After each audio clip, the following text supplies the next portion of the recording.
le célèbre écrivain a investi dans un secteur surprenant. Après Amélie Nothomb qui s'est lancée dans une nouvelle carrière, Joël Dicker a choisi de s'intéresser à un business qui rendrait jaloux n'importe quel enfant. En 7 romans écoulés à plus de 15 millions d'exemplaires, Joël Dicker, 38 ans, est devenu l'un des francophones, il est suisse, les plus lus dans le monde. Mais ce qu'on ne savait pas, c'est qu'il a une autre passion dans laquelle il a investi. Joël Dicker le dit lui-même, il est gourmand. Mais s'il aime manger, il le confesse, il n'est pas très doué en cuisine. Me mettre au fourneau me plonge dans un état de stress insensé. Ma seule réussite en cuisine c'est le croque-monsieur à la poêle, raconte-t-il au magazine Marie-France. Et d'ajouter, d'une patience extrême, je suis expert en fromage fondu.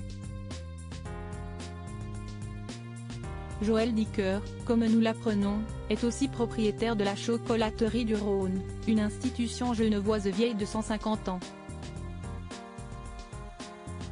Une fierté.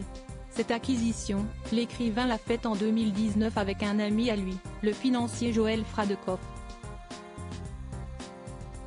Notre chocolat phare est Colline, une ganache noire à base de 64% de cacao de Papouasie-Nouvelle-Guinée. Sinon, nous proposons des produits originaux, comme des ganaches au yuzu, à la verveine fraise ou encore à la mangue.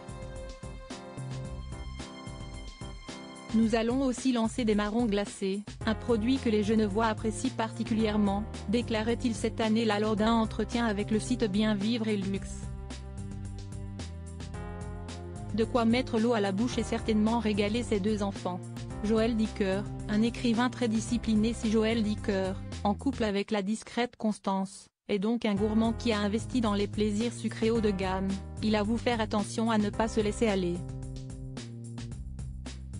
Une discipline mise en place pour son bien-être mental plus que physique. Il confie, sortir un livre demande des sacrifices, du temps, des renoncements, mais procure également beaucoup de bonheur. Cette abnégation, je l'ai domestiquée grâce aux arts martiaux et à la boxe. Intéressé par les sports de combat, Joël Dicker explique que ce n'est pas les coups qu'il apprécie mais le fait que cela permet de se confronter à soi-même, se dépasser. Un corps sain et un esprit sain donc. Pour créer ses œuvres, Joël Dicker confie d'ailleurs avoir besoin d'être dans sa bulle et se protéger des bruits extérieurs avec de la musique. Enfin, sous réserve que les paroles ne soient pas en français car celles-ci pourraient entrer en collision avec ses pensées.